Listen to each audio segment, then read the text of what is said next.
అందరికి ఈ రోజు అయితే నేను ఫిష్ ఫ్రై చేస్తున్నా. ఈ ఫిష్ ఫ్రై ని చాలా మంది చాలా రకాలుగా చేస్తారు. కొందరు డీప్ ఫ్రై చేస్తారు, ఇంకొంతమంది కార్న్ ఫ్లోర్ అండ్ ఎగ్ కలిపి చేస్తారు. ఇలా చాలా రకాలుగా చేస్తారు కదా. మరి మీరు ఏది తింటారు, ఏది మీ ఫేవరెట్ కామెంట్ చేయండి. అలాగే నా ఛానల్ ని ప్లీజ్ సబ్స్క్రైబ్ చేసి. కొంతమందికి క్రిస్పీగా ఇష్టం, కొంతమందికి జ్యూసీగా ఇష్టం, కొంతమందికి పులుసు వేసుకొని కర్రీ చేసుకొని తినడం అంటే ఇష్టం. కానీ నాకైతే జ్యూసీగా ఫ్రై చేసుకోవడమే ఇష్టం. అది చాలా సింపుల్ గా చేస్తా. ఫస్ట్ ఫిష్ ని బాగా వాష్ చేసుకోవాలి, లేదంటే నీచు వాసన వస్తుందన్నమాట. ఇక శుభ్రం చేసుకున్న ఫిష్ లో ఉప్పు, పసుపు, కారం, ఇంకా అల్లం వెల్లుల్లి పేస్ట్ వేసుకొని బాగా కలుపుకోవాలి. ఇంకా ఈ ఫిష్ ఫ్రై కోసం నేను ఒక మసాలా కూడా చేసా. జీలకర్ర, మెంతులు, ధనియాలు కలిపి మిక్సీ పట్టి దాంట్లో వేస్తే టేస్ట్ కూడా బాగుంటుంది. స్మెల్ కూడా వేయించేటప్పుడు చాలా బాగా వస్తుంది.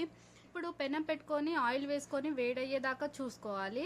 అయితేనే బాగా వస్తుంది, అంటుకుంటుంది లేకపోతే. 2 మినిట్స్ హై ఫ్లేమ్ మీద వేయించిన తర్వాత మూత పెట్టేసుకొని లో ఫ్లేమ్ లో పెట్టుకోవాలి. అయితేనే లోపల వరకు కుక్ అవుతుంది అండ్ సాఫ్ట్ గా వస్తుంది, క్రిస్పీగా కాకుండా. మనం ఫిష్ కి మసాలా కలుపుకునేటప్పుడు నిమ్మకాయ రసం కలుపుకుంటే తినేటప్పుడు జ్యూసీగా, పుల్ల పుల్లగా చాలా బాగుంటుంది. ట్రై చేయండి. అలాగే నా ఛానల్ ని మొదటిసారి చేస్తున్నట్టయితే సబ్స్క్రైబ్ చేసుకోండి. Thank you.